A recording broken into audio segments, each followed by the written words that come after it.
Au sommaire de ce mardi sport, une nouvelle dose de triple effort, Yannick Landormy le retour, des coureurs en quête de record et une arbalétrière en or.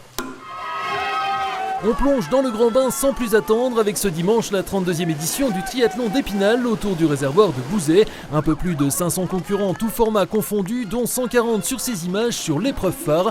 La distance M, soit 1500 mètres de natation pour commencer, avec 2 boucles et sorties à l'australienne. Premier à s'extraire de l'eau et à rejoindre le parc à vélo, sans surprise, le grand favori, déjà octuple vainqueur de l'épreuve, le spinalien, nageur de formation, licencié à Toulouse, Thomas Seyer, que ses poursuivants ne reverront plus. C'est passé un petit peu seul contre moi-même, j'avais pas forcément d'énergie depuis le début de la semaine, je le sentais. J'ai fait ce que j'ai pu pour essayer de faire le trou et pouvoir gérer mon effort pour pas puiser dans les réserves encore un peu plus.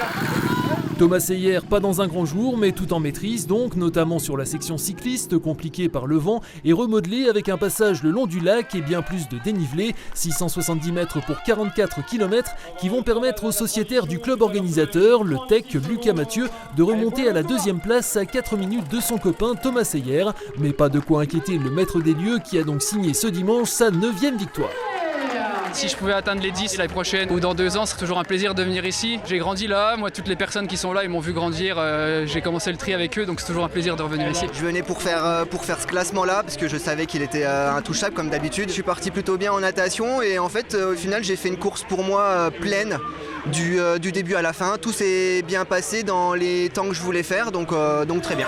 Chez les femmes, succès de Romane Boyer, du raid Évasion Azimut, ici à l'image, en 2h38, devant la Romarimontaine Tessa Lavandier et Julie Martinez de Remiremont. Prochain rendez-vous dès dimanche avec le cross-triathlon de Contrexéville au lac de la Folie. Retour samedi matin pour l'épilogue du Paris-Alsace, épreuve de marche athlétique de grand fond dont le grand format, 450 km à parcourir en 4 jours, a été remporté par Yannick Landormy, ici au départ de la dernière étape entre Plainfin et Colmar.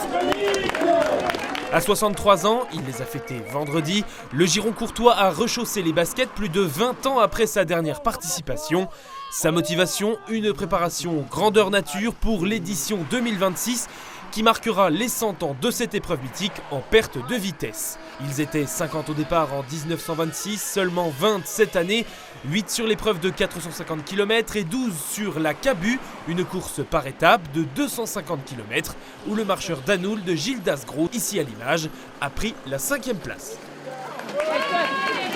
On réduit la distance et on augmente la cadence avec ce dimanche matin la 4e édition des foulées vitelloises. 340 coureurs au départ de ce 10 km homologué par la fédération mais non qualificatif pour les France, avec son parcours aux abords de l'hippodrome et au sein du parc thermal sur des routes bitumées mais aussi dégradées. Pas l'idéal pour établir un chrono de référence sur la distance mais toujours un bon indicateur de la forme du moment avant les échéances estivales, à l'image du tenant du titre, double champion de France de marathon, le spinalien de l'Athlée-Vosges Benjamin Paulin qui a battu son propre record sur l'épreuve.